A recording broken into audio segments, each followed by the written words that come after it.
안녕하세요. 오늘은 저와 남편 민준 씨의 결혼 5주년 기념일이었어요. 시간이 참 빠르죠. 눈 깜짝할 사이에 벌써 5년이란 세월을 함께 보냈네요. 아침에 집을 나서면서 민준 씨는 저녁에 제가 제일 좋아하는 양식단에 데려가겠다고 했어요. 퇴근하고 어딘가 가지 말고 회사에서 자기를 기다리라고요. 저는 웃으며 알겠다고 했지만 속으로는 깜짝 이벤트를 계획하고 있었죠. 저희 부부가 지금 운영하는 작은 회사는 3년 전 민준 씨와 제가 함께 아차까지 일궈낸 거예요. 처음에는 사무실 구하기도 힘들었고 겨우 10평 남짓한 공간에서 매일 밤낮 없이 거래처를 뛰어다니고 기획안을 만들었어요. 어떨 때는 새벽까지 일하다가 집에 돌아오기도 했죠. 그때마다 민준 씨는 회사가 안정되면 저와 함께하며 그동안 못해준 것을 다 갚아주겠다고 했어요. 이제 회사는 겨우 궤도에 올랐고 예전처럼 힘들게 일하지 않아도 되지만 민준 씨는 여전히 눈코 뜰 수 없이 바빴어요. 오늘은 기념일이라서 회사 직원들에게 미리 말해두고 오후 3시쯤 서둘러 일을 마무리했어요. 민준 씨가 좋아하는 블랙 포레스트 케이크를 사러 가려고요. 민준 씨는 다른 건 몰라도 그 케이크만큼은 유난히 좋아했어요. 예전에 항상 그 오래된 가게의 블랙 포레스트 케이크가 제일 맛있다고 했지만 회사에서 거리가 좀 있어서 평소에는 잘 못 갔었죠. 회사에서 나와 택시를 타고 케이크 가게로 직행했어요. 가게에 도착했을 때는 아직 손님이 꽤 많아서 10분 정도 줄을 서야 제 차례가 왔어요. 점원에게 8인치 블랙 포레스트 케이크 하나를 달라고 하고 케이크 위에 5주년 축하해라고 써달라고 부탁했어요. 점원은 능숙하게 케이크를 만들어서 예쁜 상자에 담아주고 작은 초 2개도 챙겨주었죠. 케이크를 들고 옆 꽃집으로 가서 해바라기 한 다발도 샀어요. 민준 씨는 해바라기가 활기차 보여서 저와 닮았다고 볼 때마다 기분이 좋아진다고 했거든요. 집에 가서 케이크를 예쁘게 놓고 해바라기를 꽃병에 꽂아두면 민준 씨가 돌아왔을 때 깜짝 놀랄 거라고 생각했어요. 집으로 가는 택시 안에서 저는 내내 설레는 기분이었어요. 저녁에 민준 씨와 처음 만났을 때 이야기를 해야겠다고 생각했죠. 그때 민준 씨는 갓 졸업한 대학생이었고 저는 작은 회사에서 사무직으로 일하고 있었어요. 친구 모임에서 만났는데 민준 씨는 그때 정말 수줍음이 많아서 저와 이야기할 때마다 얼굴이 빨개졌어요. 누가 상상이나 했을까요? 나중에 저와 함께 창업하고 제 남편이 될 줄은요. 택시가 아파트 단지 입구에 거의 다 왔을 때 민준 씨에게 메시지를 보냈어요. 언제쯤 돌아오는지 물었죠. 민준 씨는 처리할 일이 좀 남아서 6시 넘어서야 올 수 있을 것 같으니 먼저 집에서 기다리라고 답장했어요. 저는 알겠다고 답하고 잘 됐다 싶었어요. 집을 꾸밀 시간이 생겼으니까요. 차에서 내려 케이크와 꽃을 들고 가벼운 발걸음으로 집으로 향했어요. 저희가 사는 곳은 엘리베이터가 없는 오래된 아파트 단지였고 저희 집은 3층이었어요. 2층 반쯤 올라갔을 때였어요. 집 안에서 누군가 이야기하는 소리가 들리는 것 같았어요. 목소리가 꽤 커서 시어머니와 시동생 지훈 씨 목소리 같았죠? 저는 순간 멈칫했어요. 시어머니는 평소에 저희 집에 잘 안 오시고 보통 저희가 주말에 시골집에 잘 안 오시고 왜 미리 아무 말도 없으셨을까요?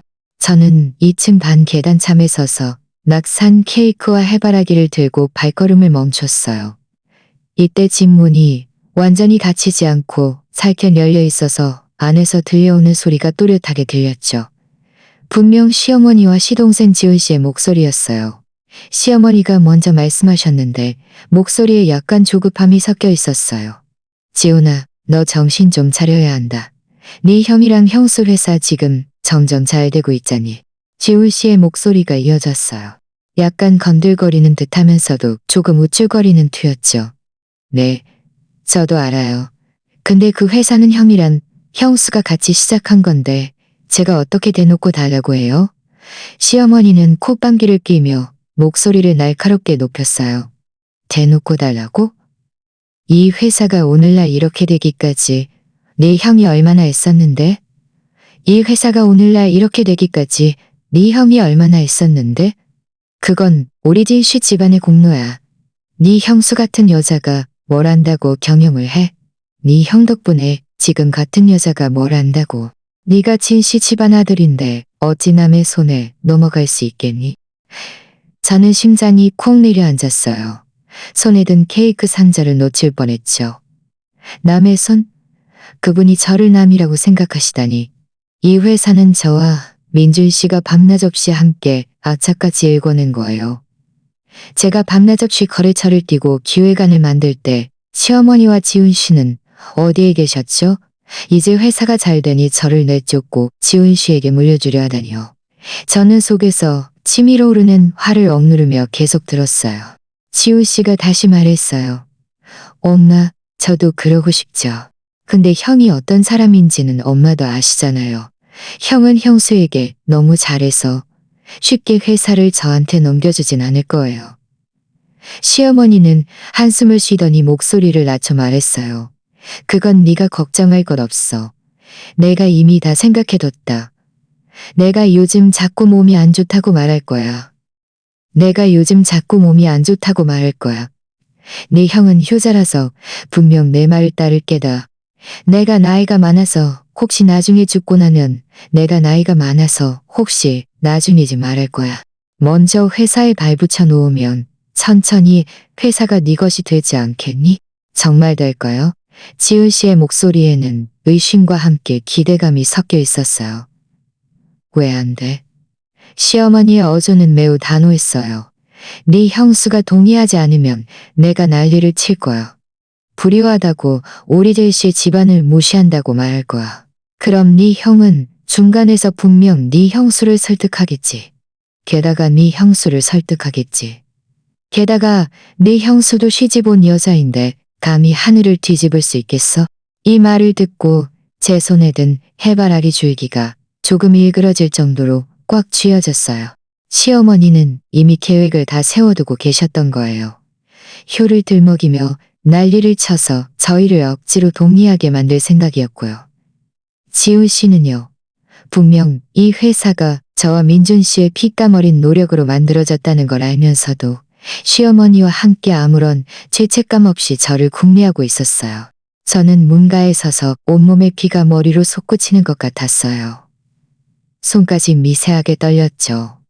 오늘은 저와 민준 씨의 결혼 5주년 기념일인데 저는 민준 씨에게 깜짝 이벤트를 해주려고 설레는 마음으로 집에 왔는데 이런 이야기를 듣게 될 줄은 상상도 못했어요. 그때 안에서 시어머니가 다시 말씀하셨어요. 지훈아, 요즘 네 형네 집에 자주 와서 네 형이랑 이야기도 많이 하고 네 형수한테도 좋은 말 좀 해줘. 들키지 않게 조심하고 때가 되면 우리 계획대로 하자. 지훈 씨가 네, 엄마. 알겠어요. 맞다. 오늘 형이랑 형수 결혼 기념일인데 저녁에 외식하러 가지 않을까요? 우리가 여기 있는 게 좀 그렇지 않아요? 라고 대답했어요. 우리가 기념일 축하해주러 온 건데. 오히려 고마워해야지.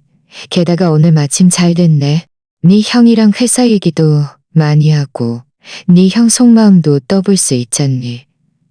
라고 말했어요. 저는 더 이상 들을 수 없었어요. 속으로는 분노가 치밀어 오르고 마음은 차갑게 식어버렸죠. 저는 몇 번 심호흡을 해서 표정을 최대한 평온하게 만들려고 노력했어요. 만약 지금 당장 뛰어들어간다면 분명 난리가 날 테고 오늘 기념일도 완전히 망쳐버릴 테니까요. 게다가 그들이 앞으로 무슨 말을 더 할지 그리고 민준 씨가 돌아왔을 때 어떤 반응을 보일지도 보고 싶었어요. 저는 손에 든 케이크와 꽃을 고쳐 잡고 일부러 헛기침을 한 번 했어요. 그리고는 문을 가볍게 두드렸죠. 지훈 씨, 안에 계세요? 저 왔어요. 집안의 목소리가 갑자기 뚝 끊겼어요. 몇 초 뒤에야 시어머니의 당황한 목소리가 들렸죠. 어머, 지훈아, 어서 들어와. 문 안 잠겼어. 저는 문을 열고 들어갔어요. 시어머니와 지훈 씨가 소파에서 벌떡 일어나 있었는데 얼굴 표정이 어색했어요. 특히 지훈 씨는 눈길을 피하며 저와 눈을 마주치게 하지 않았죠. 저는 문을 열고 들어가 손에 든 케이크와 해바라기를 현관 신발장 위에 올려놓고 몸을 숙여 실내화로 갈아 신었어요. 그 몇 초 동안 시어머니와 지훈 씨의 시선이 계속 저에게 꽂혀 있다는 걸 느낄 수 있었죠. 그 시선에는 불편함과 긴장감이 섞여 있었어요. 실내화를 다 갈아 신고 몸을 일으키며 최대한 미소를 지으며 시어머니를 보며 말했어요. 어머니, 오늘 웬일로 갑자기 오셨어요? 미리 말씀해 주셨으면 제가 모시러 갔을 텐데요. 시어머니는 황급히 다가와 제 짐을 들어주려 손을 내밀었지만 중간에 다시 거두어드렸어요. 그리고는 웃으며 말했죠. 아니야. 나랑 네 동생은 버스 타고 왔어. 그냥 오늘 너랑 민준이 결혼 기념일이라서 너희 보러 온 거야. 겸사겸사 고향에서 가져온 달걀이랑 내가 담근 김치도 좀 가져왔고. 그렇게 말하며 거실 한쪽 구석에 있는 천 가방을 가리켰는데 그 안에 정말 뭔가 들어있는 것 같았어요. 저는 속으로 비웃었지만 겉으로는 여전히 정중하게 말했어요. 감사합니다 어머니. 저희를 잊지 않으셨네요. 어서 앉으세요. 제가 물 한 잔 갖다 드릴게요. 지훈 씨도 이때 입을 열었어요. 그는 머리를 극적이며 어색하게 말했죠. 형수님, 저는 그냥 엄마랑 같이 형수님들 보러 온 거예요. 다른 일은 없어요.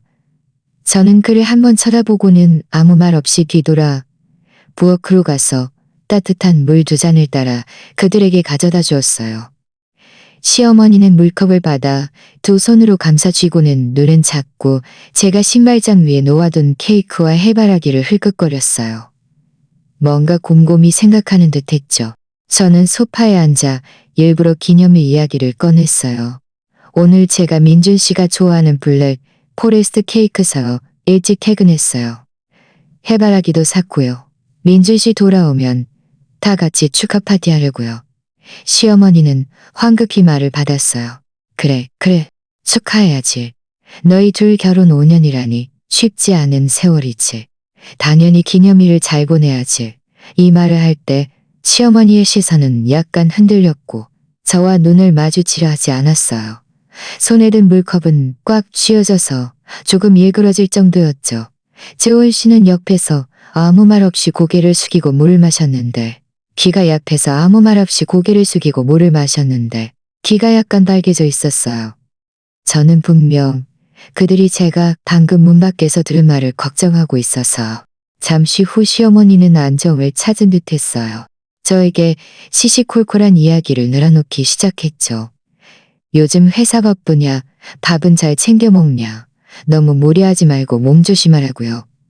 이 말을 할 때 시어머니의 어조는 너무나 부드러워서 제가 방금 문 밖에서 들었던 그 날카롭고 기꼬는 목소리와는 완전히 다른 사람이었어요. 저는 한 귀로 듣고 한 전에 바지만 저만 알았죠. 귀로 흘리면 건성으로 대답하면서도 속으로는 시어머니의 연기력이 너무 뛰어나다고 생각했어요. 한 10분쯤 지났을까 지훈 씨가 갑자기 입을 열었어요. 형수님, 제가 형한테 들었는데 형수님 회사 요즘 또 큰 프로젝트 따냈다고요. 저는 눈을 들어 그를 쳐다보자 그는 황급히 설명했어요. 그냥 물어본 거예요. 다른 뜻은 없고요. 그냥 형이랑 형수님이 정말 대단하다고 생각해서요. 회사를 이렇게 잘 키우시다니. 저는 웃으며 말했어요. 그냥 평범하게 운영하는 거죠. 그냥 그래야. 분명 시어머니가 시킨 대로 제 속마음을 떠보는 것임을 알았거든요. 시어머니도 거들었어요. 맞아. 너희 둘 정말 대단해. 하지만 지훈아, 너도 네 형이란 형수한테 많이 배워야 한다. 사람들이 어떻게 사업하는지 보고. 너도 집에만 있지 말고 제대로 된 직업을 찾아야지. 지훈 씨는 약간 불만스러운 듯 말했어요. 엄마, 저도 아직 마땅한 걸 못 찾은 거잖아요. 게다가 형이란 형수 회사 이렇게 잘 되는데 나중에 기회 되면 제가 형수님 회사 가서 도와드려도 되잖아요. 드디어 본색을 드러내는군요. 제가 미처 대답하기도 전에 온 잠금장치가 돌아가는 소리가 들렸어요. 민준 씨가 돌아온 거예요. 민준 씨는 문을 열고 들어오다가 시어머니와 지훈 씨를 보고는 잠시 멈칫하더니 웃으며 말했어요. 엄마, 지훈아, 너희들 웬일이야? 왜 미리 말 안 했어? 시어머니와 지훈 씨는 민준 씨를 보자 얼굴의 긴장감이 순식간에 사라졌어요. 시어머니는 황급히 일어나 말했죠. 민준아, 우리는 그냥 너랑 지은이거나 말했죠? 민준 씨는 기뻐하며 말했어요. 정말 잘 됐다. 오늘 저랑 지은이 둘이서만 보내는 줄 알았는데 너희가 있으니 더 좋네. 그렇게 말하면서 저에게 다가와 어깨를 감싸 안고 웃으며 물었어요. 여보, 오늘 일찍 퇴근했어? 저는 민준 씨의 진심 어린 웃는 얼굴을 보며 잠시 망설였어요. 지금 시어머니와 지훈 씨의 속셈을 말해야 할까요? 하지만 민준 씨가 이렇게 기뻐하고 있고 오늘은 저희 기념일인데 차마 그를 이런 골치 아픈 일에 빠뜨리고 싶지 않았어요. 저는 웃으며 고개를 끄덕였죠. 샀어요. 현관 신발장 위에 있어요. 먼저 신발 갈아 신어요. 우리 좀 이따 바로 밥 먹어요. 제가 부엌에 가서 냉장고에 반찬이 더 있나 보고 두어 가지 더 볶을게요. 민준 씨는 웃으며 말했어요. 알았어. 여보 고생이 많네. 엄마 지훈아, 너희 앉아 있어. 내가 지은이 도와주러 갈게. 그렇게 말하며 저를 이끌고 부엌으로 갔어요. 저는 뒤돌아 시어머니와 지훈 씨를 보았어요. 그들은 서로 눈빛을 주고받으며 입가에 약간 우쭐거리는 미소를 띠고 있었죠. 제 속에서 다시 화가 치밀어 올랐지만 억지로 참으며 민준 씨를 따라 부엌으로 들어갔어요. 부엌으로 들어서자 민준 씨는 뒤에서 저를 안고 턱을 제 어깨에 기댄 채 나긋한 목소리로 말했어요. 여보, 고생 많았어. 케이크 사러 일부러 일찍 퇴근하고 저는 몸을 돌려 그의 눈에 어린 웃음을 보며 속으로 망설임이 더욱 깊어졌어요. 저는 손을 뻗어 그의 얼굴을 쓰다듬으며 말했죠. 저한테 뭘 새삼스럽게 그래요? 오늘은 우리 기념일인데 당연히 잘 보내야죠. 민준 씨는 웃으며 제 얼굴에 입을 맞추고는 소매를 걷어붙이며 말했어요. 내가 채소 씻는 거 도와줄게. 여보가 볶으라고 하면 뭐든지 할게. 저는 냉장고 안에 갈비, 채소, 그리고 민준 씨가 좋아하는 새우를 가리켰어요. 갈비찜 하나 하고 채소 볶고 새우버터구이 할 생각이에요. 간단하게 먹고 좀 이따 케이크 먹어요. 좋아. 다 여보가 하자는 대로 할게. 민준 씨는 그렇게 말하며 냉장고를 열어 재료를 꺼내 능숙하게 채소를 씻기 시작했어요. 부엌 후드를 아직 켜지 않아서 거실에서 들려오는 소리가 희미하게 들려왔어요. 시어머니가 지훈 씨에게 말하는 소리였는데 목소리를 아주 낮춰서 구체적인 내용은 들리지 않았지만 그들이 여전히 뭔가 궁리하고 있다는 것을 느낄 수 있었죠. 제 속에서 다시 화가 치밀어 올랐지만 민준 씨가 집중해서 채소를 씻는 모습을 보니 다시 화를 사겼어요. 저는 식칼을 들어 갈비찜용 갈비를 썰기 시작했어요. 썰면서 민준 씨에게 조심스럽게 물었죠. 민준 씨는 잠시 멈칫하더니 고개를 저으며 말했어요. 아니, 몰랐는데? 나한테 아무 말도 없으셨는데. 왜? 아무것도 아니에요. 저는 황급히 얼버무렸어요. 그냥 좀 갑작스러워서요. 미리 당신한테 말해줄 줄 알았거든요. 민준 씨는 웃으며 말했어요. 우리 엄마 원래 그래. 어떨 때는 생각나는 대로 행동하시고 엄청 자유분방하시지. 분명 우리한테 깜짝 이벤트를 해주려고 하셨을 거야. 오늘 우리 기념일이니까. 저는 속으로 허참하고 비웃었어요. 이게 무슨 깜짝 이벤트인가요? 놀래키는 거지.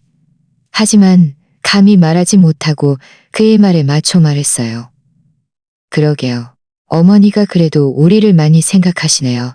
민준 씨는 씻은 채소를 도마 위에 올려놓으며 말했어요. 우리 엄마 평생 쉽지 않았어. 나랑 지훈이 키우느라 지금 지훈이가 아직 자리 못 잡아서 엄마 마음이 급하실 거야.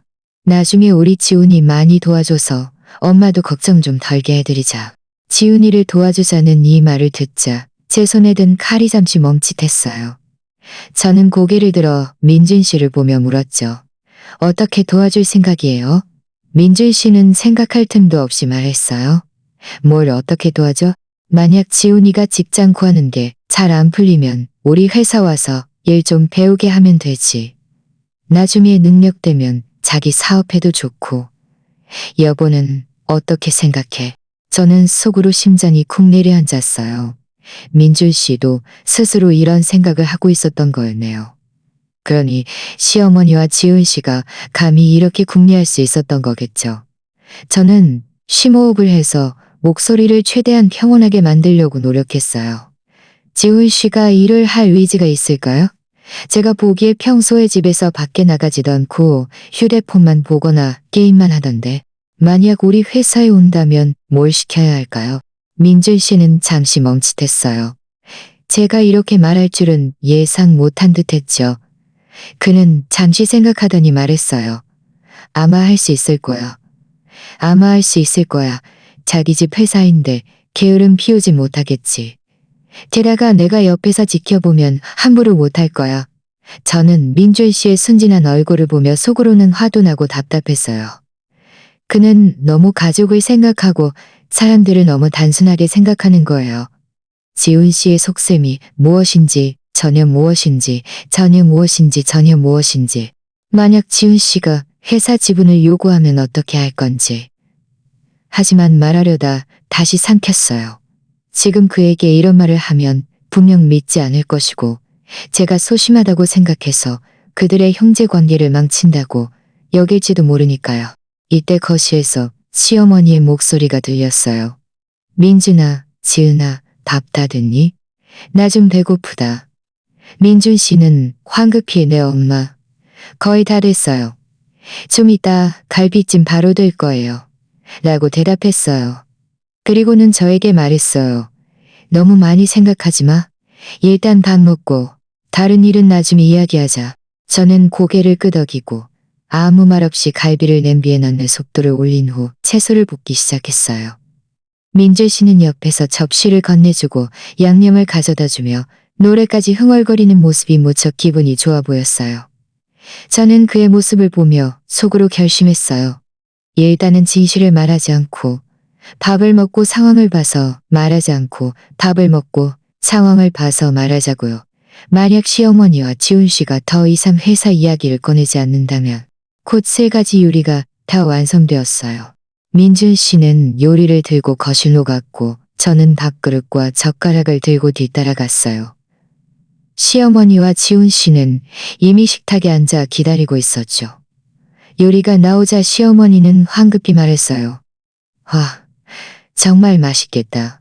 지훈이 음식 솜씨는 역시 최고야. 지훈 씨도 거들었어요. 네, 형수님. 냄새만 맡아도 맛있겠어요. 네, 형수님. 냄새만 맡아도 맛있겠어요.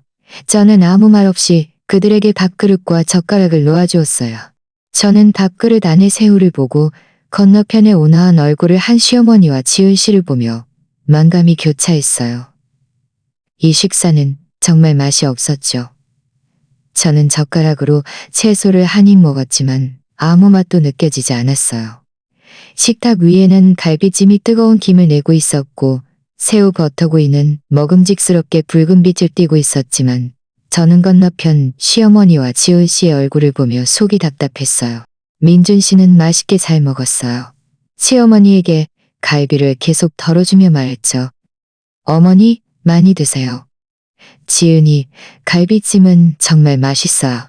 시어머니는 웃으며 받아서 입으로는 좋다고 말했지만 눈은 자꾸 민준 씨를 흘끗거리더니 천천히 입을 열었어요. 민준아, 너희 회사 요즘 새 장비 많이 들여왔니?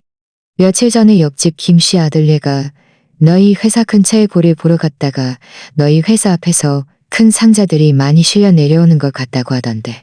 저는 속으로 움찔했어요. 시어머니가 속마음을 떠보기 시작했네요. 민준 씨는 아무 생각 없이 고개를 끄덕이며 말했어요. 네 엄마. 예전 장비들이 좀 낡아서 새 걸로 바꿨어요. 일하는 속도가 훨씬 빨라졌죠. 지훈 씨가 즉시 말을 받았어요. 손에 새우를 들고 부러운 듯한 어조로 말했죠. 형수님 회사 지금 점점 더 대단해지는 것 같아요. 저번에 갔을 때도 사무실이 예전보다 훨씬 넓어진 것 같고 직원도 많이 늘었던데요. 민준 씨는 웃으며 말했어요.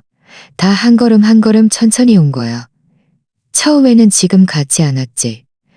지훈 씨는 젓가락을 내려놓고 몸을 앞으로 기울이며 아무렇지 않은 듯 물었어요. 그럼 형수님 회사 지금 1년에 돈 꽤 많이 벌죠? 사람들 말로는 형수님들 하는 일이 돈을 많이 번다고 하던데요.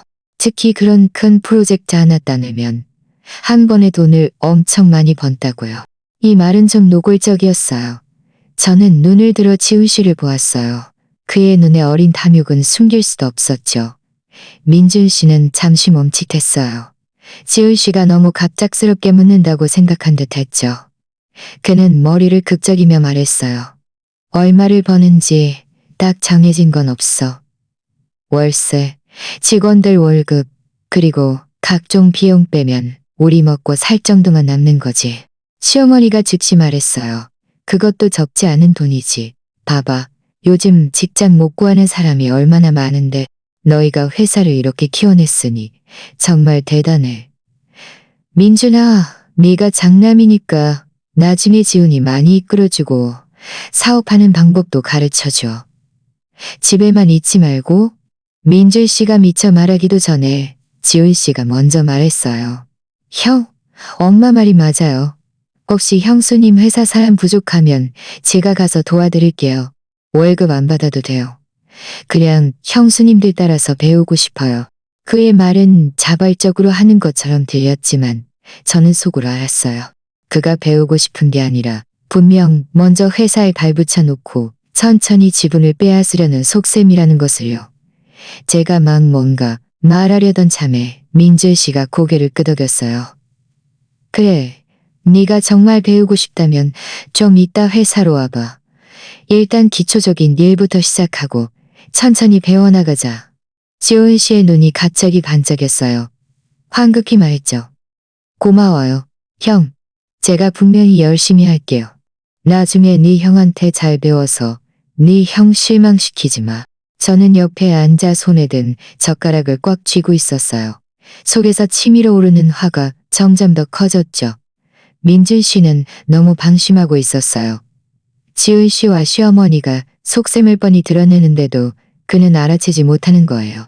이때 우리가 밥을 먹기 시작한 지 20분쯤 지났을까. 지훈 씨가 밥을 몇 숟가락 더 뜨더니 갑자기 미간을 찌푸리며 손으로 허리를 문질렀어요.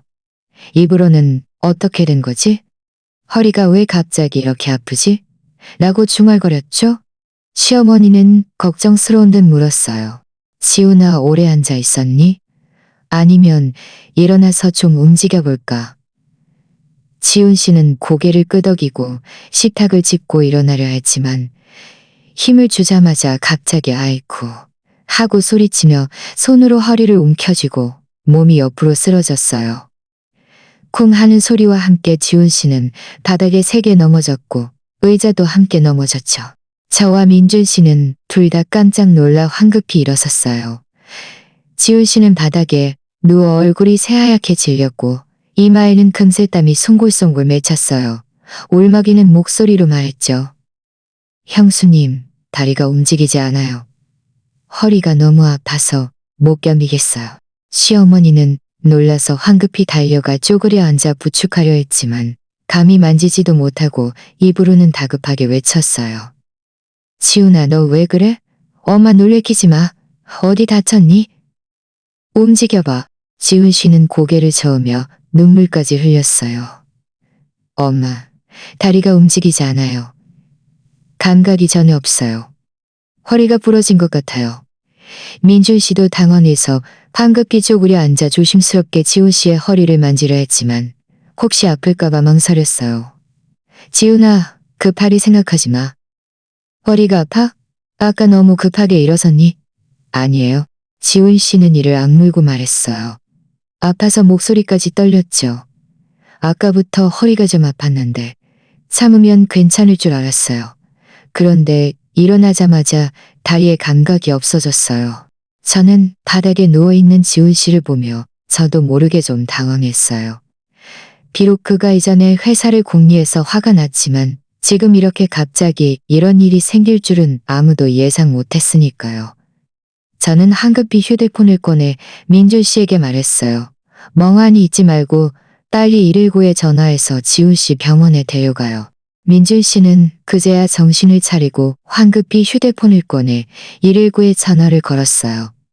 시어머니는 바닥에 앉아 지훈 씨의 팔을 잡고 울면서 중얼거렸어요. 이걸 어쩌면 좋아? 멀쩡하다 내가 왜 이래? 지훈아, 너 아무 일 없어야 해. 네가 잘못되면 엄마는 어떻게 살아? 지훈 씨는 아파서 말도 못하고 시어머니 품에 기대어 끙끙거렸어요. 저는 눈앞의 혼란스러운 상황을 보며 그리고 식탁 위에 먹다 남은 음식, 현관 신발장 위에 놓인 케이크와 해바라기를 보며 마음이 철렁했어요. 좋았던 결혼 기념일이 왜 이렇게 되어버린 걸까요? 1시분쯤 지났을까 119에서 전화가 걸려왔어요. 저희 집 주소를 확인하고 구급차가 15분쯤 뒤에 도착할 거라고 했죠. 민준 씨는 전화를 끊고 쪼그려 앉아 지훈 씨를 위로했어요. 지훈아, 걱정하지 마. 걱정하지 마. 구급차 금방 올 거야. 병원에 가서 검사 받으면 괜찮을 거야. 병원에 가서 검사 받으면 괜찮을 거야. 지훈 씨는 고개를 끄덕였지만 얼굴은 여전히 새하얗고 이마에서는 땀이 쉴 새 없이 흘러내렸어요. 저는 옆에 서서 그들을 보다가 갑자기 이런 생각이 들었어요. 지훈 씨에게 갑자기 이런 일이 생긴 게 혹시 평소 생활 습관과 관련이 있는 건 아닐까? 민준 씨에게 들은 바로는 지훈 씨가 집에 있을 때 매일 휴대폰만 보거나 게임만 하고 거의 밖에 나가 활동하지 않는다고 했어요. 어떨 때는 하루 종일 집 밖으로 안 나갈 때도 있었죠. 오랫동안 이렇게 지내면 분명 문제가 생길 거예요. 얼마 지나지 않아 밖에서 구급차 소리가 들려왔어요. 민주 씨는 황급히 달려가 문을 열었고 저와 시어머니는 함께 조심스럽게 지호 씨를 부축하며 의료진이 들어오기를 기다렸어요. 의료진은 들것을 밀고 들어와 지훈 씨의 상황을 살펴보고 몇 가지 질문을 한 다음 조심스럽게 지훈 씨를 들것에 눕혀 밖으로 옮겼어요. 시어머니는 뒤따라 나가면서 입으로는 계속 의사에게 물었어요. 선생님, 우리 아들 괜찮을까요? 왜 갑자기 움직이지 못하게 된 거죠? 의사는 걸어가면서 말했어요. 일단 걱정하지 마세요. 병원에 가서 검사해보면 알 수 있을 겁니다. 민준 씨는 저를 돌아보며 말했어요. 지은아, 집에서 기다려. 내가 엄마랑 같이 병원에 갈게. 소식 있으면 전화할게. 저는 고개를 끄덕였어요. 알았어. 조심해서 가. 무슨 일 있으면 언제든지 나한테 말해줘.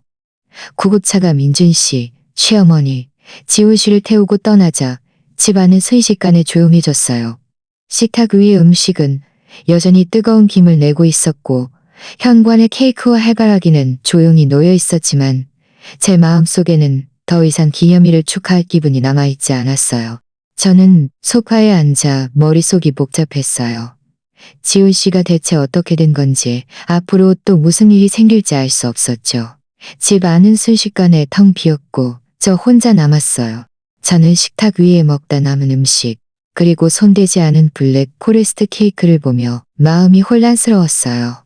좋았던 결혼 기념일이 지금은 이렇게 복잡하게 얽혀버렸네요. 저는 소파에 앉아 휴대폰을 쥐고 화면을 계속 주시했어요. 민준 씨의 전화를 놓칠까봐 두려웠죠. 한 30분쯤 지났을까. 드디어 휴대폰이 울렸어요.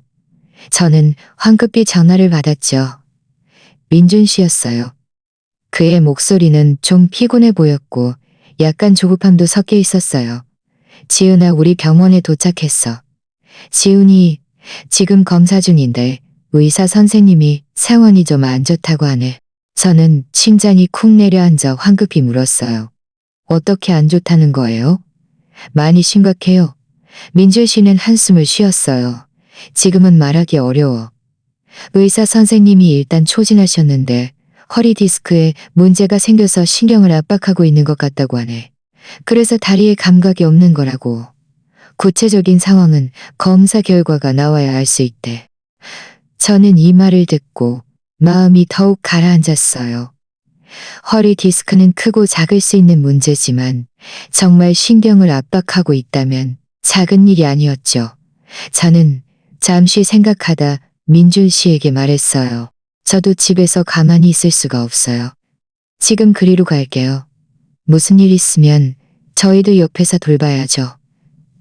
민준 씨는 황급히 말했어요. 아니야. 괜찮아. 집에서 기다려.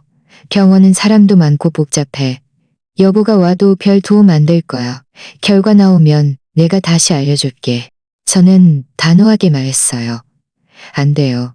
그래도 제가 갈게요. 당신 혼자 거기서 엄마도 돌봐야 하고 지훈 씨 걱정도 해야 하면 분명 정신 없을 거예요. 제가 지금 바로 준비해서 택시 타고 갈게요. 어느 병원이에요? 민준 씨는 제가 단호한 태도를 보이자 어쩔 수 없이 병원 이름을 말해 주었어요. 전화를 끊고 저는 황급히 일어나 겉옷을 챙겨 입고 지갑과 열쇠를 챙긴 후 문을 잠그고 아래층으로 달려갔어요. 택시를 타고 병원에 도착했을 때는 이미 저녁 8시가 넘었었어요. 병원 응급실은 사람들로 북적였고 여기저기서 울음소리와 이야기 소리가 들렸죠. 저는 사방을 둘러보다가 복도 긴 의자에 앉아있는 민준 씨와 시어머니를 금세 발견했어요. 시어머니는 고개를 숙이고 두 손으로 얼굴을 가린 채 어깨를 들썩이며 울고 있는 듯했어요. 민준 씨는 그 옆에 앉아 미간을 찌푸린 채 담배 한 개비를 쥐고 있었지만 불을 붙이지는 않았어요. 눈빛에는 초조함이 가득했죠. 저는 다가가 민준 씨의 어깨를 가볍게 두드렸어요. 어떻게 됐어요? 어떻게 됐어요? 검사 결과 나왔어요? 민준 씨는 고개를 들어 잠시 멈칫하더니 고개를 저었어요. 아직이요. 방금 의사 선생님이 좀 더 기다려야 한대요. 여기서 기다리라고 하셨어요. 시어머니도 제 목소리를 듣고 고개를 들었는데 눈이 붉게 충혈되어 있었고 얼굴에는 눈물 자국이 남아 있었어요. 저를 보자 입술을 움직이며 뭔가 말하려 했지만 결국 아무 말도 못하고 다시 고개를 숙였어요. 저는 민준 씨 옆에 앉아 말했어요. 어머니, 너무 걱정하지 마세요. 의사 선생님이 분명 최선을 다하실 거예요. 지훈 씨 아직 젊으니까 크게 문제 없을 거예요. 민준 씨는 한숨을 쉬며 말했어요. 그러길 바라야지. 내가 의사 선생님께 물어봤는데 신경 압박이 오래되면 나중에 걷는데 영향을 줄 수도 있고 심하면 아예 일어서지 못할 수도 있대. 저는 심장이 쿵 내려앉았어요. 저는 옆에 시어머니를 보았어요. 그녀는 민준 씨의 말을 듣고 몸이 확연히 떨렸고 더 심하게 울기 시작했어요. 입으로는 계속 다 내 탓이야. 다 내 탓이야. 내가 여기 오라고 안 했으면 이럴 일 없었을 텐데. 라고 중얼거렸죠. 민준 씨는 황급히 그녀를 위로했어요. 엄마, 그런 말씀 마세요. 엄마 잘못 아니에요. 지훈이가 스스로 조심하지 못한 거예요. 저는 시어머니의 모습을 보며 마음이 좀 복잡했어요. 비록 그분이 이전에 회사를 궁리해서 화가 났지만 지금 이렇게 슬퍼하는 모습을 보니 저도 차마 더 이상 아무 말도 할 수 없었죠. 다시 한 시간쯤 기다렸을까 흰 가운을 입은 의사 한 분이 진료 기록부를 들고 다가왔어요. 민준 씨와 시어머니는 황급히 일어섰고 저도 따라 일어섰죠. 의사는 저희를 보고 입을 열었어요. 환자 지훈 씨 보호자분들이시죠? 검사 결과 나왔습니다. 환자는 급성 허리 디스크 탈출증으로 좌골신경을 압박하고 있어서 상황이 심각합니다. 현재 하반신은 이미 감각을 잃었습니다. 시어머니는 황급히 의사에게 물었어요. 선생님, 그럼 어떻게 해야 해요? 치료될 수 있을까요? 다시 일어설 수 있을까요? 의사는 미간을 찌푸리며 말했어요. 지금은 일단 입원 치료를 해야 합니다. 먼저 보존적 치료를 해보고 효과가 없으면 수술이 필요할 수도 있습니다. 하지만 수술을 한다고 해도 완전히 회복될지는 장담할 수 없습니다. 이후에는 장기적인 재활 치료가 필요할 수 있고. 장기적인 재활 치료요? 민준 씨는 잠시 멈칫했어요. 그럼 얼마나 걸려요? 돈은 얼마나 들고요? 의사는 말했어요. 재활 치료 기간은 단정하기 어렵습니다. 짧게는 몇 달, 길게는 몇 년, 어쩌면 그 이상이 될 수도 있습니다. 비용에 대해서는 보존적 치료와 이후 재활 치료 비용까지 합하면 분명 적지 않을 겁니다. 미리 준비하시는 게 좋을 겁니다. 시어머니는 이 말을 듣고는 그 자리에서 의자에 주저앉았어요. 입으로는 이게 무슨 일이야? 이렇게 많은 돈이? 우리한테 이렇게 많은 돈이 어디 있다고?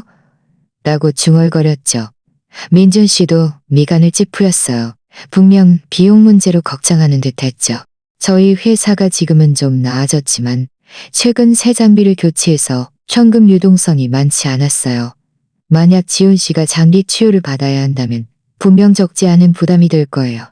저는 그들을 보며 속으로 생각했어요. 비록 지훈 씨의 이전 행동이 저를 화나게 했지만 지금 그에게 이렇게 큰일이 생겼으니 가족으로서 외면할 수는 없을 거예요. 하지만 이 비용은 분명 문제였고 이후 재활 치료도 돌봐줄 사람이 필요했어요. 이 모든 것을 고려해야 했죠. 의사는 저희에게 몇 가지 주의 사항을 더 말해주고는 먼저 입원 수속을 하라고 한 다음 떠났어요. 민주 씨는 시어머니의 혼이 나간 듯한 모습을 보고 어쩔 수 없이 저에게 말했어요. 지은아, 여기서 엄마랑 있어줄래? 내가 입원 수속하고 올게. 저는 고개를 끄덕였어요. 알았어. 다녀와. 무슨 일 있으면 전화해. 민주 씨는 진료 기록부를 들고 떠났고 복도에는 다시 저와 시어머니만 남았어요. 시어머니는 의자에 앉아 고개를 숙인 채 아무 말도 하지 않고 가끔 눈물을 닦을 뿐이었죠. 저는 그분을 보며 무슨 말을 해야 할지 몰라 그저 조용히 옆에 앉아 있었어요. 한 20분쯤 지났을까 민준 씨가 돌아왔어요. 손에는 입원 안내서를 들고 있었죠. 그는 저희에게 말했어요. 입원 수속 다 했어. 지훈이 이미 병실로 옮겼어. 간호사님이 좀 있다가 수액 놓으러 오실 거래. 저희는 민준 씨를 따라 병실로 갔어요. 병실은 3인실이었고 다른 환자 2명이 더 있었어요. 병실은 가져볼 수 없어요. 지훈 씨는 가장 안쪽 병상에 누워 있었는데 눈을 감고 얼굴은 여전히 창백했어요. 시어머니는 침대 옆으로 가서 지훈 씨의 손을 가볍게 잡았고 다시 눈물이 흘러내렸어요. 지훈아, 여기 엄마 있어. 무서워하지 마. 의사 선생님이 너를 치료해 주실 거야. 지훈 씨는 천천히 눈을 뜨고 시어머니를 보며 입술을 움직였어요. 목소리는 아주 약했죠. 엄마, 저 혹시 나중에 영영 못 일어설 수 있을 거라고? 시어머니는 황급히 고개를 저었어요. 아니야, 의사 선생님이 말씀하셨어요. 지훈 씨는 더 이상 말하지 않고 다시 눈을 감았지만 눈가에서는 눈물이 흘러내렸어요. 저는 이 모습을 보며 마음이 짠했어요. 어찌됐든 지훈 씨가 지금 이렇게 된 것은 정말 가여운 일이었죠. 민준 씨는 시계를 보고 저와 시어머니에게 말했어요. 벌써 10시가 다 됐네요. 어머니 오늘 피곤하실 텐데 제가 먼저 저희 집으로 모셔다 드릴게요. 내일 다시 오세요. 지은이도 피곤할 텐데 같이 돌아가요. 여기는 간호사님들이 계시니 괜찮아요. 시어머니는 고개를 저었어요. 난 안 가. 난 지훈이 옆에 있을 거야. 내가 여기 없으면 마음이 놓이지 않아. 민준 씨가 한참을 설득했지만 시어머니는 동의하지 않았어요. 저는 잠시 생각하다 민준 씨에게 말했어요. 당신이 먼저 어머니 모셔다 드려요. 제가 여기서 지훈 씨 옆에 있을게요. 내일 아침에 당신이 와서 저랑 교대해요. 민준 씨는 잠시 멈칫했어요. 이러면 안 되지? 여보 혼자 여기서 불편할 텐데. 내가 여기 있을게. 저는 웃으며 말했어요. 괜찮아요.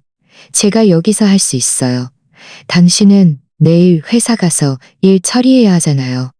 잠을 제대로 못 자면 분명 안 될 거예요.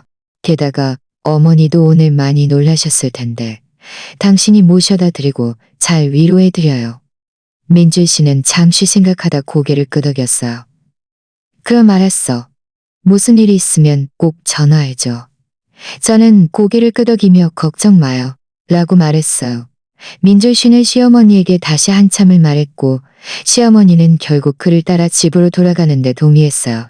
그들이 떠나자 병실은 순식간에 조용해졌어요. 저는 지훈 씨 침대 옆 의자에 앉아 잠든 그의 모습을 보았지만 제 마음속에는 잠이 전혀 오지 않았어요. 내일 저희를 무엇이 기다리고 있을까요? 병실은 아주 조용했고 옆 병상 환자가 가끔 뒤척이는 소리와 수액통에서 약물이 떨어지는 소리만 들릴 뿐이었어요. 저는 의자에 앉아 잠든 지훈 씨 얼굴을 보며 마음이 복잡했어요. 이 밤 동안 저는 거의 눈을 붙이지 못했어요. 때때로 지훈 씨 이불을 덮어줘야 했고 수액통의 약물이 다 떨어졌는지도 계속 확인해야 했죠. 날이 밝아올 무렵 지훈 씨가 한번 깨어나 물을 마시고 싶다고 했어요. 저는 황급히 따뜻한 물 한 컵을 따라 면봉으로 그의 입술을 적셔주었어요. 그는 물을 마시고 다시 눈을 감고 잠들었죠. 얼굴색은 어젯밤보다 조금 나아졌지만 여전히 핏기가 없었어요. 아침 7시쯤 민준 씨와 시어머니가 왔어요. 시어머니는 손에 아침 식사를 들고 병실로 들어서자마자 황급히 침대 옆으로 가서 지훈 씨 이마를 만지며 나지막이 물었어요. 지훈 왔겠니? 몸은 좀 어때? 지훈 씨는 천천히 눈을 뜨고 그들을 보며 고개를 저었어요. 다리에는 여전히 감각이 없어요. 다리에는 여전히 감각이 없어요. 시어머니는 이 말을 듣고 다시 눈가가 붉어졌어요. 황급히 아침 식사를 건네며 말했죠. 네가 좋아하는 두유랑 찐빵 사왔어. 민준 씨는 제 옆으로 와서 나지막이 물었어요. 밤새 못 잤지? 고생 많았어. 먼저 집에 가서 쉬어. 여기는 나랑 엄마가 있을게. 저는 고개를 저었어요. 괜찮아요. 좀 더 기다릴게요. 의사 선생님 오셔서 상황 좀 보고 갈게요. 아침 8시 반쯤 지훈 씨를 담당하는 주치의가 왔어요. 그는 먼저 지훈 씨를 진찰하고 그의 다리를 주무르며 감각이 있는지 물었어요. 지훈 씨는 고개를 저으며 여전히 감각이 없다고 말했죠. 의사는 미간을 찌푸리며 저희에게 말했어요. 상황이 낙관적이지 않습니다. 신경 압박이 오래되어 보존적 치료로는 효과가 좋지 않을 수 있습니다. 가능한 한 빨리 수술을 하는 것을 권합니다. 시어머니는 황급히 물었어요. 수술이요? 수술이요? 수술하고 나면 다시 일어설 수 있을까요? 의사는 한숨을 쉬며 말했어요. 수술의 목적은 신경 압박을 해소하는 것이지만 신경 회복은 오랜 과정입니다. 수술 후 바로 일어설 수 있을지는 아무도 장담할 수 없습니다. 게다가 수술에는 위험이 따르고 수술 후 결과가 좋지 않거나 심지어 지금보다 더 나빠질 수도 있습니다. 위험이요? 민준 씨는 잠시 멈칫했어요. 그럼 위험이 큰가요? 수술 안 하면 다른 방법은 없나요? 의사는 말했어요. 수술을 하지 않으면 신경 압박이 계속될 것이고 하반신 감각은 영영 회복되지 않을 수도 있습니다. 심하면 근육 위축까지 올 수 있습니다. 그때는 수술하고 싶어도 늦습니다. 수술 위험은 분명 있지만 하지 않으면 위험이 더 큽니다. 수술이 발이 더 끕니다. 잘 생각해 보시고. 시어머니는 이 말을 듣고는 갑자기 당황해서 의사의 손을 잡고 말했어요. 선생님, 그럼 우리 아들을 꼭 살려주세요. 돈이 얼마가 들든 상관없어요. 그저 다시 일어설 수만 있다면요. 의사는 그녀의 손을 토닥이며 말했어요. 걱정하지 마세요. 저희가 최선을 다할 겁니다. 먼저 상의해 보시고 수술하기로 결정하시면 제가 가능한 한 빨리 일정을 잡겠습니다. 그렇게 말하고 의사는 떠났어요. 병실은 순식간에 조용해졌어요. 시어머니는 침대 옆에 앉아 지훈 씨를 보며 눈물을 쉴 새 없이 흘렸어요. 민준 씨는 미간을 찌푸린 채 병실 안을 왔다 갔다 하며 분명 갈등하고 있었죠. 지훈 씨는 저희를 보며 약한 목소리로 말했어요. 형, 저 수술하고 싶지 않아요. 무서워요. 수술하고도 못 일어설까가 무서워요. 시어머니는 황급히 말했어요. 안 돼. 수술해야 해. 의사 선생님이 말씀하셨잖아. 빨리 수술할수록 회복 가능성이 더 크다고. 우리가 포기할 수는 없어. 민준 씨는 발걸음을 멈추고 지훈 씨를 보며 말했어요. 지훈아, 무서워하지 마. 의사 선생님이 최선을 다하실 거야. 우리 의사 선생님 말씀대로 수술하자. 돈 문제는 걱정하지 마. 내가 방법을 찾아볼게. 저는 그들을 보며 속으로 생각했어요. 수술은 분명 지금 유일한 방법이었지만 수술 비용이 분명 적지 않을 것이고 이후 재활 치료에도 큰 돈이 필요할 거예요. 저희 회사는 최근 새 장비를 교체해서 현금 유동성이 많지 않았어요. 만약 또 이렇게 큰 돈을 써야 한다면 회사 운영에 영향을 줄 수도 있을 거예요. 이때 시어머니가 갑자기 고개를 돌려 저를 보았어요. 눈빛에는 약간의 기대감과 함께 미안함이 섞여 있었죠. 지훈아, 지훈이 지금 이런 상황인데 수술비 분명 적지 않을 거야. 너랑 민준이가 먼저 회사 돈을 좀 꺼내서 급한 불 좀 꺼주면 안 되겠니? 나중에 지훈이 괜찮아지면 우리가 꼭 갚을게. 저는 심장이 쿵 하고 내려앉았어요. 역시 그분은 회사 돈을 기억하고 있었네요. 저는 그분을 보며 차갑게 말했어요.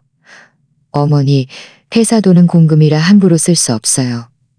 게다가 최근 회사에서 새 장비를 교체해서 현금 유동성도 많지 않아요. 저와 민준 씨가 다른 방법을 찾아볼 테니 걱정하지 마세요. 시어머니는 이 말을 듣고는 얼굴색이 갑자기 변했어요. 목소리에도 약간의 불만이 섞여 있었죠. 공금? 무슨 공금? 이 회사도 민준이 회사 아니니?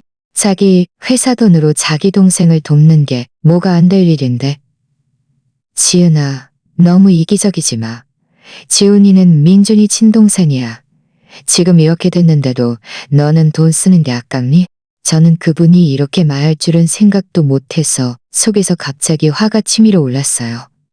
어머니, 제가 돈 쓰는 게 아깝다는 게 아니에요. 회사 돈은 정말 함부로 쓸 수 없어요.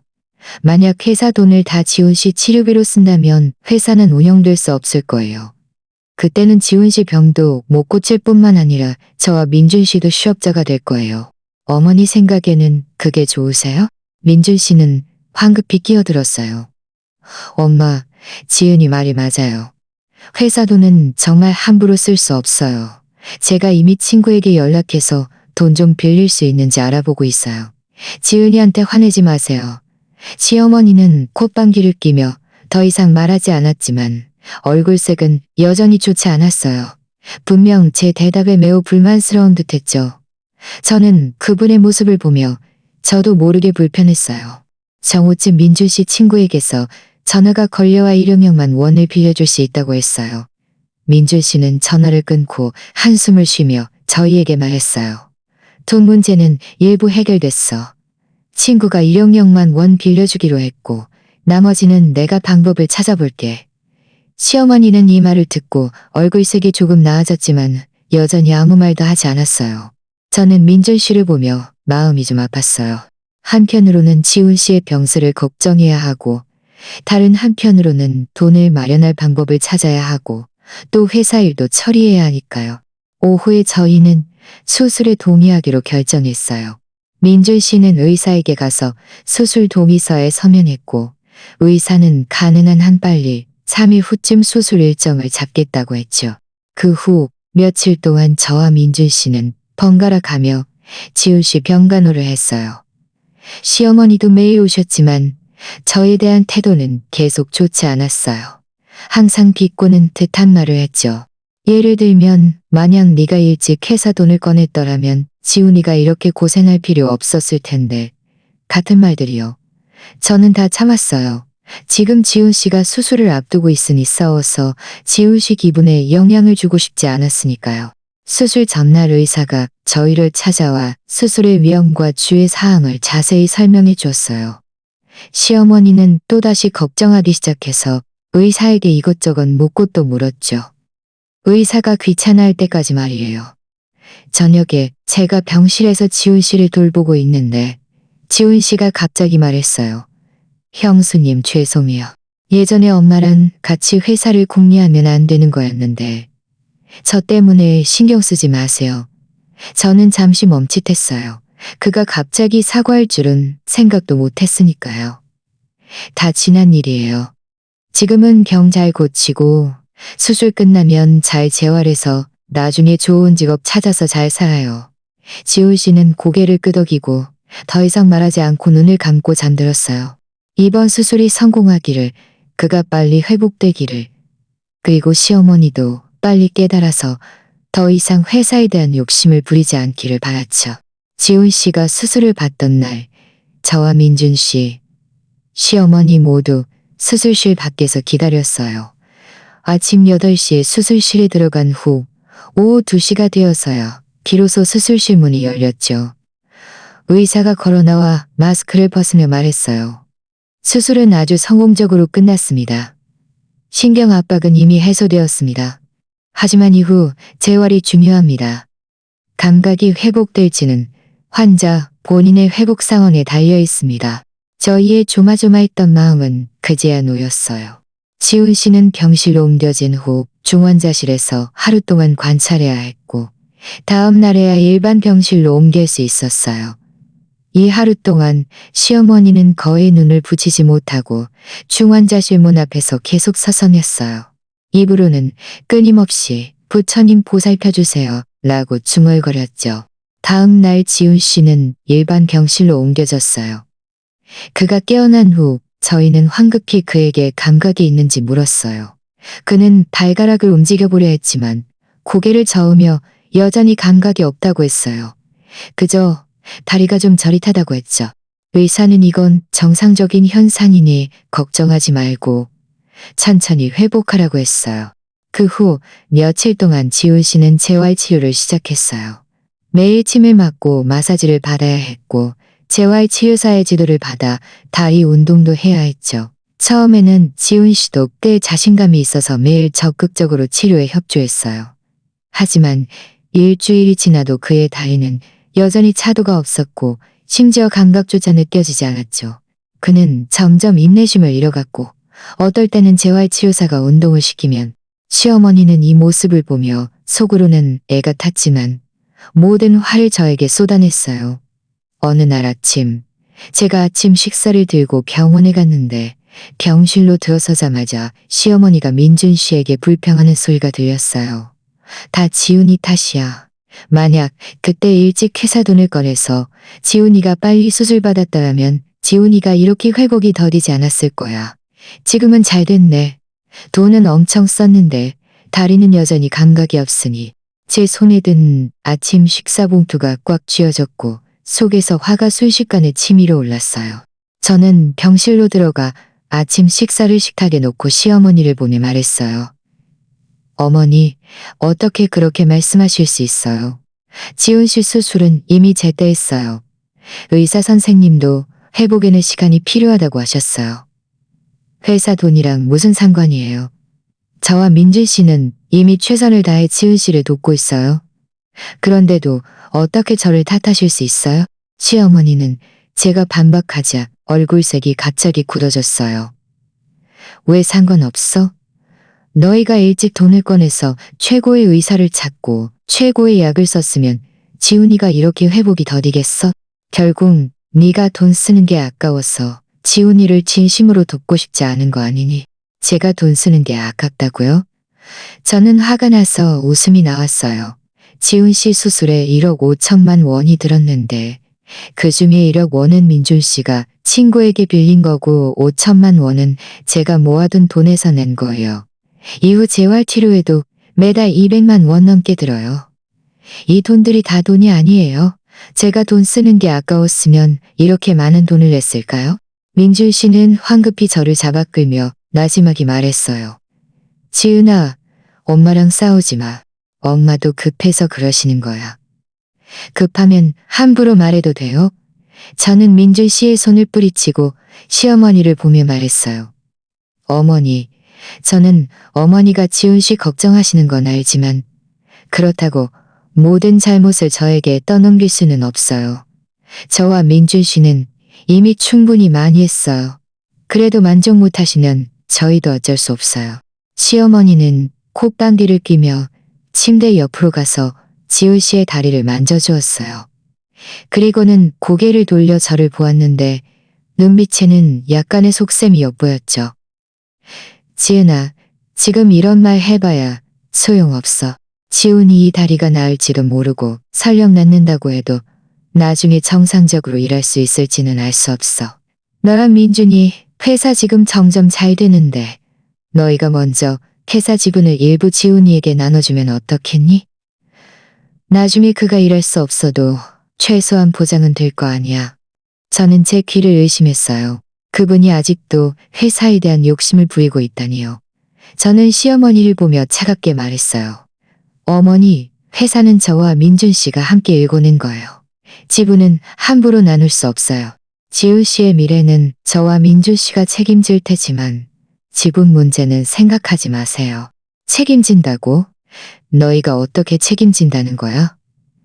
시어머니의 목소리가 갑자기 높아졌어요. 매달 생활비 조금 주는 걸로? 그게 무슨 소용이야. 지훈이는 나중에 결혼도 해야 하고 아이도 낳아야 하고 노후도 준비해야 하는데 지분이 어떻게 살라는 거야? 지훈아, 너무 이기적이지 마. 지훈이는 민준이 친동생이야. 그를 위해 더 생각해주면 안 되니?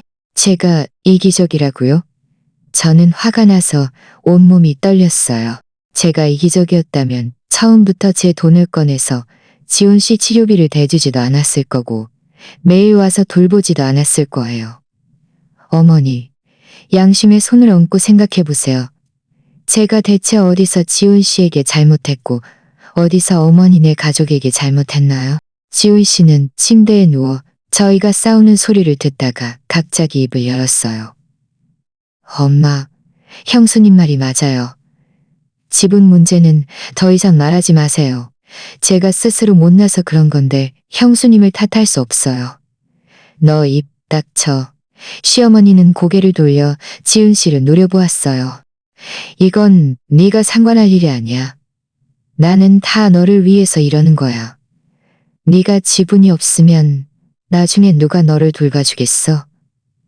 지은 씨는 고개를 숙이고 더 이상 말하지 않았지만 눈가가 붉어졌어요. 민준 씨는 미간을 찌푸린 제 시어머니를 보며 말했어요. 엄마, 지분 문제는 정말 나눌 수 없어요. 회사는 저와 지은이의 피땀 어린 노력이에요. 지분을 나누면 회사가 혼란스러워질 거예요. 지은이의 미래는 제가 책임질게요. 매달 생활비를 줄 거고 나중에 괜찮아지면 제가 다시 직업을 찾아줄게요. 더 이상 지은이를 억지로 시키지 마세요. 내가 억지로 시킨다고요? 시어머니는 민준 씨를 보며 눈물을 갑자기 흘렸어요. 민준아, 너는 왜 그 여자 편을 들어? 나는 네 엄마고 지훈이는 네 동생이야. 우리가 바로 네 친가족이야. 그런데 어떻게 남의 편을 들어서 우리를 괴롭힐 수 있어? 지은이는 남이 아니에요. 제 아내고 제 가족이에요. 민준 씨의 목소리도 높아졌어요. 제가 지은이 편을 드는 게 아니라 지은이 말이 맞아요. 지분은 정말 나눌 수 없어요. 시어머니는 민준 씨가 이렇게 말할 줄은 생각도 못해서 잠시 멈칫하더니 의자에 앉아 한참을 울었어요. 입으로는 내가 왜 이렇게 팔자가 기구할까? 아들 둘을 키웠는데 하나는 남의 편을 들고 하나는 병상에 누워 움직이지도 못하니 내가 살아있어 봐야 무슨 의미가 있을까? 라고 말했죠. 병실 안의 사람들이 모두 저희를 쳐다보았고 저는 너무 창피하고 서러웠어요. 저는 심호흡을 하고 민준 씨에게 말했어요. 저 먼저 집에 갈게요. 아침 식사 식탁에 놓아뒀으니 드세요. 민준 씨는 황급히 말했어요. 지은아, 화내지 마. 내가 데려다 줄게. 아니에요. 저는 고개를 저었어요. 당신은 여기 남아서 지훈 씨 돌봐요. 저는 혼자 갈 수 있어요. 그렇게 말하고 저는 몸을 돌려 떠났어요.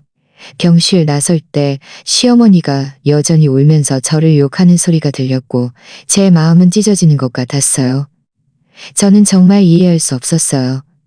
제가 대체 뭘 그렇게 잘못했다고 시어머니는 항상 저를 이렇게 괴롭히고 항상 이렇게 탐욕스러울까요?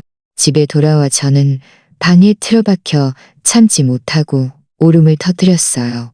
그동안 쌓였던 서러움과 고생이 한꺼번에 밀려왔죠. 저는 정말 좀 지쳤어요.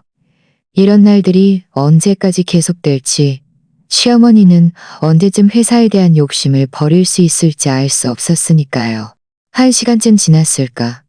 민준 씨가 돌아왔어요. 그는 문을 열고 제가 울고 있는 것을 보고는 황급히 다가와 저를 안고 말했어요. 지은아, 미안해. 너를 힘들게 했어. 우리 엄마가 너무 급해서 그랬으니 너무 신경 쓰지 마. 저는 민준 씨 품에 기대어 울면서 말했어요. 민준 씨, 저 정말 더 이상 못 참겠어요.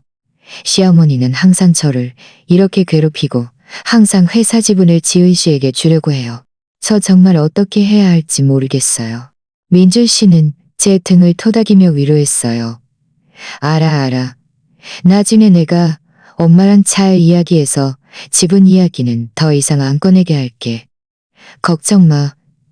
내가 엄마가 너를 괴롭히게 하지 않을 거야. 그리고 회사 지분도 절대 나눠주지 않을 거야. 저는 고개를 들어 민준 씨를 보며 물었어요. 정말 저를 도와줄 거예요? 정말 저를 도와줄 거예요. 민준 씨는 고개를 끄덕였어요. 눈빛은 매우 단호했죠. 항상 너한테 참으라고만 했으니까. 하지만 이제 깨달았어. 무조건 참는 건 엄마를 더욱 무리하게 만들 뿐이라는 걸.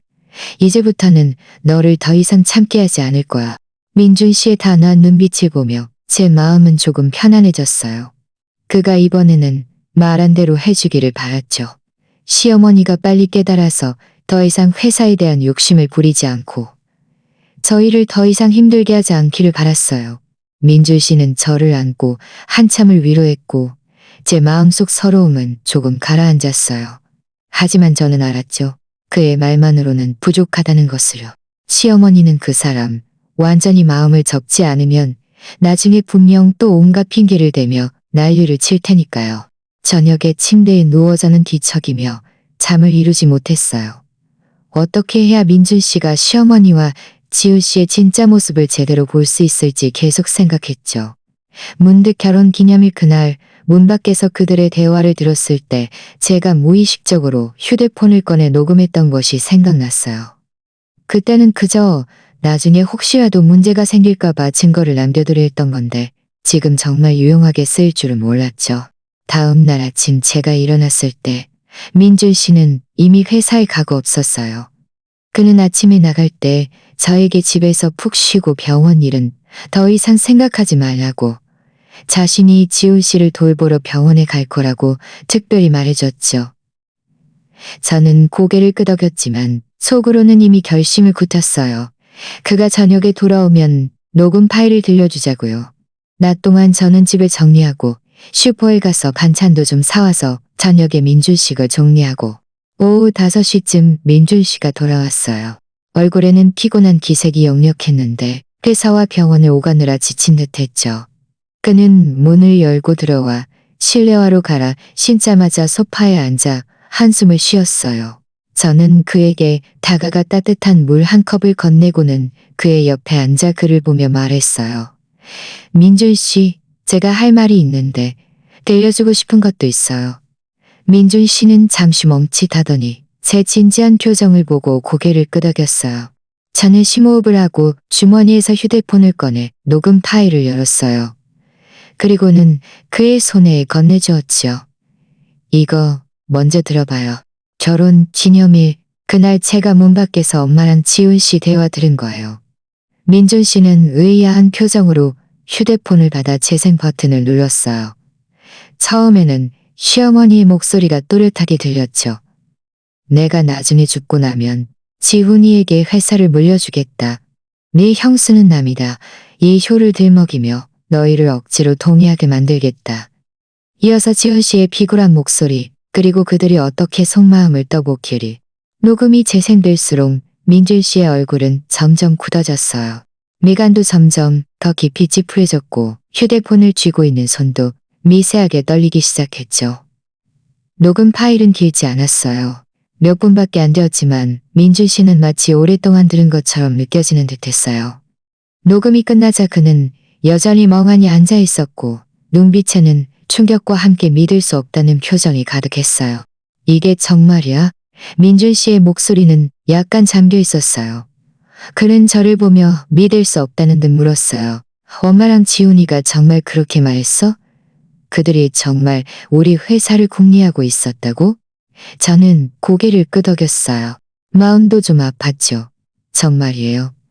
그날 제가 일찍 퇴근해서 당신에게 깜짝 이벤트를 해주려고 했는데 문에 도착하자마자 그들이 이런 말을 하는 걸 들었어요.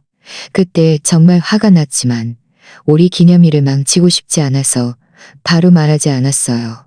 나중에 지훈 씨에게 사고가 나서 일단 치유가 중요하다고 생각해서 계속 말하지 않았어요. 그런데 지금 엄마가 계속 저희에게 지분을 나누라고 강요해서 저도 더 이상 엎어져 해서 민준 씨는 휴대폰을 탁자 위에 놓고 두 손으로 얼굴을 감싼 채 오랫동안 침묵했어요. 저는 그를 보며 마음이 좀 불안했어요. 그가 어떤 반응을 보일지 알 수 없었으니까요. 한 10분쯤 지났을까 민준 씨는 손을 내렸어요. 눈은 붉게 충혈되어 있었고 얼굴에는 분노와 실망감이 가득했어요. 엄마가 그렇게 생각할 줄은. 지훈이도 엄마랑 같이 우리를 궁리하고 있었다니. 지훈이가 직업이 없으니 매달 용돈도 주고 엄마가 몸이 안 좋으시면 바로 병원에 모시고 갔잖아. 그런데 그들이 어떻게 우리에게 이럴 수 있어? 어떻게 우리 회사를 궁리할 수 있어? 그건 우리 둘이 목숨 걸고 일궈낸 회사잖아.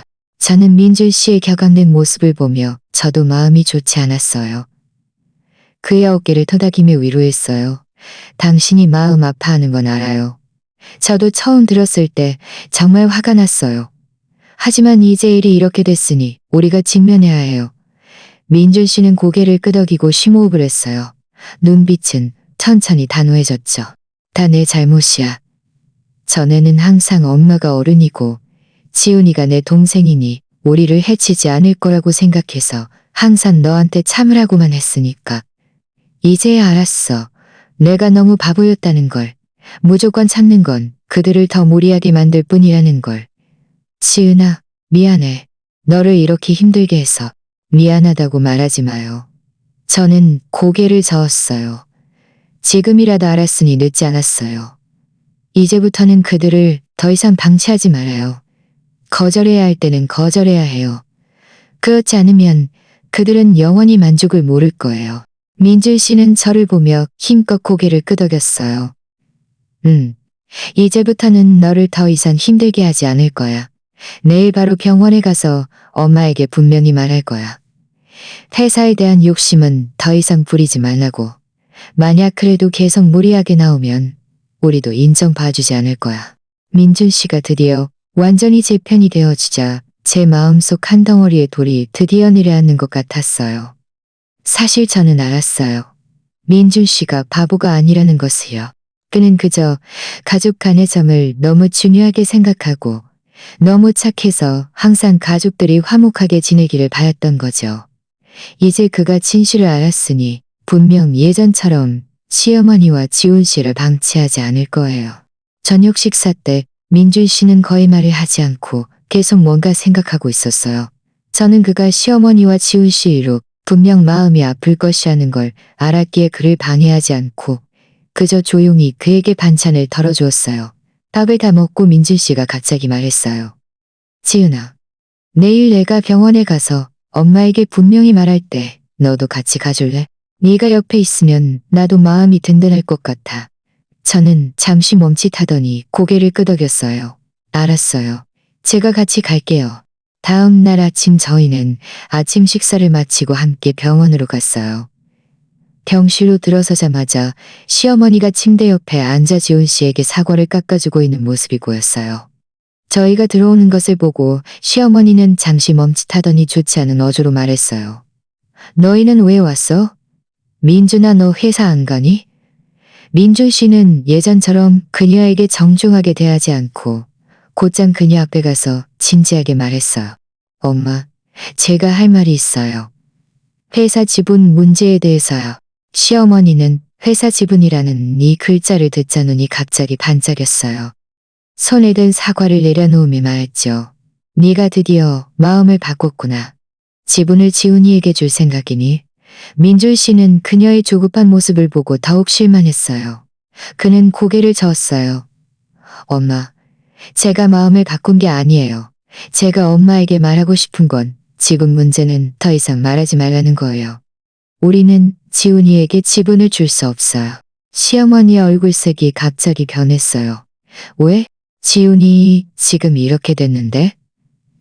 너희는 그를 불쌍히 여기지도 않고 아무런 보장도 안 해줄 거야? 민준아, 어떻게 그렇게 잔인할 수 있어? 제가 잔인하다고요. 민준 씨의 목소리가 높아졌어요. 엄마, 먼저 엄마 자신에게 물어보세요. 엄마가 우리에게 잔인했는지, 엄마랑 지훈이가 우리 회사를 궁리할 때 왜 우리를 불쌍히 여길 생각은 안 했어요? 왜 그 회사가 우리 둘이 목숨 걸고 일궈는 했어요? 시어머니는 잠시 멈칫했어요. 눈빛에는 약간의 당황스러움이 섞여 있었죠. 그게 무슨 말이야? 무슨 궁리? 나는 못 알아듣겠어. 민준 씨는 주머니에서 휴대폰을 꺼내 녹음 파일을 열고 그녀 앞에 건네며 말했어요. 못 알아듣겠다고요? 그럼 이거 들어보세요. 결혼 기념일, 그날 엄마랑 지훈이가 우리 집에서 한 말이에요. 직접 들어보세요. 시어머니는 휴대폰을 보며 얼굴이 점점 창백해졌어요. 손도 떨리기 시작했고 휴대폰을 받으려 하지 않았죠. 지훈 씨는 침대에 누워 녹음 속 목소리를 듣고는 고개를 숙이고 저희를 쳐다보려 하지 않았어요. 녹음이 재생된 후 민준 씨는 휴대폰을 거두어드리고 시어머니를 보며 말했어요. 엄마, 이제 할 말 있어요. 엄마랑 지훈이 속셈 다 알았어요. 전에는 제가 계속 참았어요. 엄마가 제 엄마고 지훈이가 제 동생이니까. 하지만 이제 알았어요. 제 인내가 엄마 눈에는 바보 같았다는 것을요. 시어머니의 눈물이 갑자기 흘러내렸어요. 그녀는 민준 씨의 손을 잡고 말했어요. 민준아, 엄마가 잘못했어. 한순간 어리석어서 그렇게 생각한 거야. 엄마 용서해 줄 수 없니? 우리 이렇게 사이 나쁘게 지내지 말고 가족끼리 잘 지내야지. 한순간 어리석어서요. 민준 씨는 그녀의 손을 뿌리쳤어요. 엄마, 정말 잘못을 아신다면 더 이상 회사에 대한 욕심 부리지 마세요. 그리고 지은이를 힘들게 하지 마세요. 지훈이 병은 우리가 계속 치료해 줄 거고 나중에도 매달 생활비를 줄 거예요. 하지만 지분은 절대 나눠줄 수 없어요. 엄마가 이걸 받아들일 수 있다면 우리는 여전히 가족이에요. 받아들일 수 없다면 우리도 더 이상 할 말이 없어요. 시어머니는 민준 씨의 단호한 눈빛을 보며 그가 이번에는 진심이라는 것을 알았어요. 더 이상 물러설 여지가 없다는 것을요. 그녀는 의자에 앉아 한참을 울었고 마침내 천천히 고개를 끄덕였어요. 알았다. 이제부터는 지분 이야기는 더 이상 안 꺼낼게. 시어머니가 마침내 마음을 바꾼 것을 보고 저와 민준 씨는 둘 다 한숨을 놓았어요. 비록 이 일로 저희 마음이 모두 좋지 않았지만 적어도 큰 문제 하나는 해결되었으니까요. 이제 더 이상 지분 문제로 그분과 다툴 필요는 없었죠. 시어머니가 지분 이야기를 더 이상 꺼내지 않겠다고 하자 저와 민준 씨는 마음이 많이 편해졌어요. 그 후 며칠 동안 지은 씨는 계속 병원에서 재활 치료를 받았고 저와 민준 씨는 여전히 번갈아 가며 경간호를 했어요. 다만 시어머니가 병원에 오는 횟수는 점점 줄어들었죠. 나중에 알게 되었는데 그분은 집에서 이리저리 돈을 빌리느라 바쁘셨던 거예요. 지은 씨의 재활치료 비용은 저희 예상보다 훨씬 높았어요. 매달침 치료와 마사지, 재활기구 사용료에 입원비까지 합하면 한 달에 300만 원이 넘게 들었죠. 이전에 민준 씨가 빌린 1천만 원도 몇 달 만에 거의 다 써버렸어요. 한 번은 제가 병원에 갔다가 시어머니가 복도에서 전화 통화를 하는 것을 보았어요. 목소리를 아주 낮췄지만 전화 저편의 사람에게 울면서 돈을 빌리는 소리가 여전히 들렸죠. 다시 한 번만 저를 도와주세요. 우리 아들 아직 병원에 누워 있는데 돈 없으면 이 아이 평생 망가지는 거예요. 하지만 전화 저편에서 무슨 말을 했는지 시어머니의 얼굴색은 점점 더 안 좋아졌어요. 결국 전화를 끊고 벽에 기대어 몰래 눈물을 훔쳤죠. 저는 그분에게 다가가 휴지를 건네주었어요. 시어머니는 휴지를 받아 눈물을 닦으며 목소리에 약간의 미안함을 담아 말했어요. 지은아, 전에는 내가 잘못했어. 너 이 회사에 대한 욕심을 부리면 안 되는 거였는데. 너한테 그렇게 대하면 안 되는 거였는데. 저는 그분의 초췌한 모습을 보며 저도 모르게 마음이 좋지 않았어요. 어머니, 지난 일은 더 이상 말하지 마세요. 지훈 씨 병이 중요해요. 혹시 돈이 부족하면 저와 민준 씨가 다시 방법을 찾아볼게요. 시어머니는 고개를 저었어요. 아니야, 괜찮아. 자네도 너희 돈 많이 썼는데 어떻게 또 너희를 힘들게 해. 내 아들은 내가 알아서 할게. 그렇게 말하고는 몸을 돌려 병실로 들어갔고 더 이상 저에게 한마디도 하지 않았어요. 그때부터 시어머니는 마치 다른 사람처럼 변했어요. 더 이상 예전처럼 까다롭게 굴거나 속셈을 부리지 않았죠. 병원에 올 때마다 조용히 지훈 씨 몸을 닦아주고 밥을 먹여주었으며 더 이상 회사 이야기는 꺼내지 않았고 저 얼굴을 붉히는 일도 없었어요. 어떨 때는 제가 먹을 것을 좀 가져다 주면 정중하게 고맙다고 말했고 눈빛에서도 예전의 적개심은 사라졌어요. 하지만 지훈 씨의 상황은 별로 나아지지 않았어요. 거의 반년 동안 치료를 받았지만 다리에는 여전히 아주 약간의 감각만 있었을 뿐 겨우 발가락을 조금 움직일 수 있을 정도였죠. 일어서서 걷는 것은 여전히 기약이 없었어요. 그의 성격도 점점 더 나빠져서 어떨 때는 재활치료사가 운동을 시키면 재활기구를 바닥에 던지고 시어머니에게 화를 내기도 했어요. 이렇게 오래 운동해도 소용없는데 뭘 또 해요? 제 평생은 그냥 이렇게 끝나는 건가요? 지훈 씨가 화를 낼 때마다 시어머니는 그저 조용히 기구를 주워들고 그에게 더 참고 견디라고 분명 좋아질 거라고 포기할 수 없다고 설득했어요. 하지만 제가 보기에는 그분 눈빛 속 희망도 점점 줄어들고 있었고 얼굴의 주름도 많이 늘었으며 머리카락도 절반 이상 희게 새어서 예전보다 몇 살은 더 늙어 보였어요. 나중에 비용을 절약하기 위해 저희는 지훈 씨를 집으로 옮겨 재활치료를 받게 했어요. 주 2회 오는 시간제 재활치료사를 고용했죠.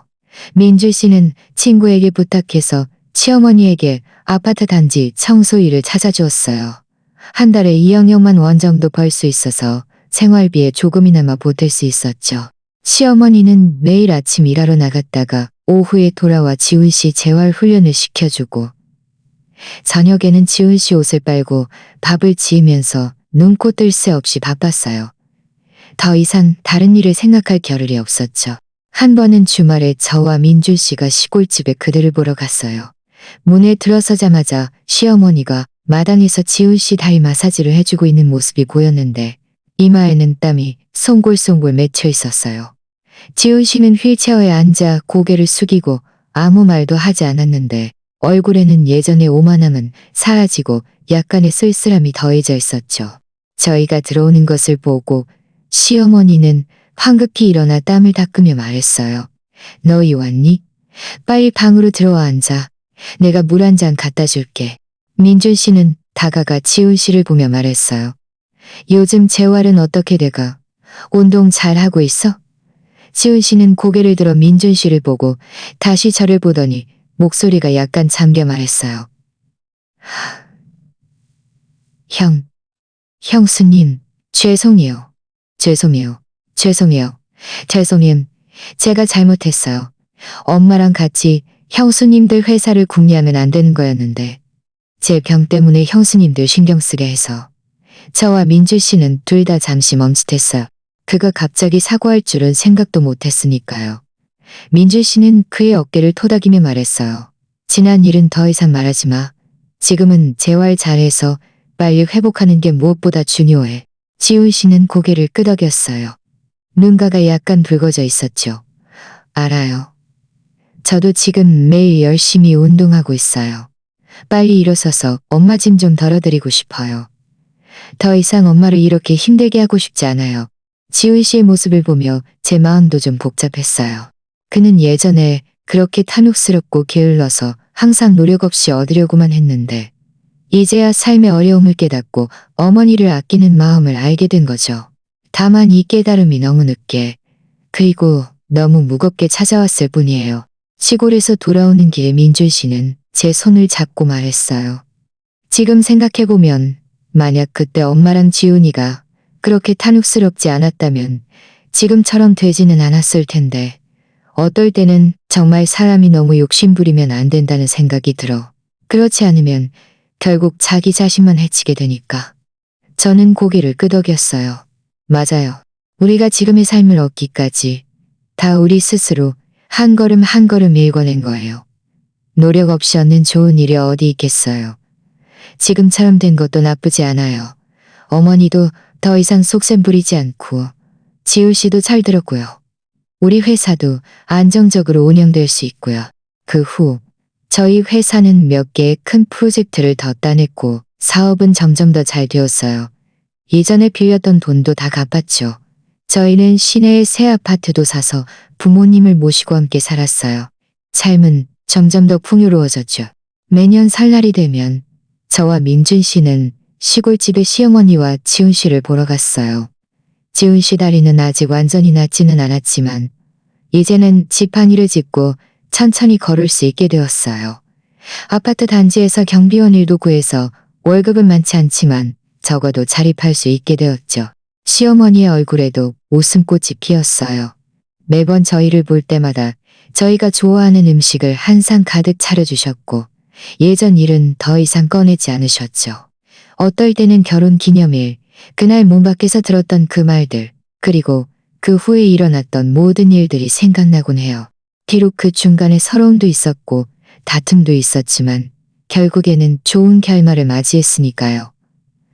시어머니와 지훈 씨는 그들의 탐욕에 대한 대가를 치렀고 저와 민준 씨도 저희의 피땀 어린 노력을 지켜내고 안정적인 삶을 얻었죠. 사실 삶은 이렇습니다.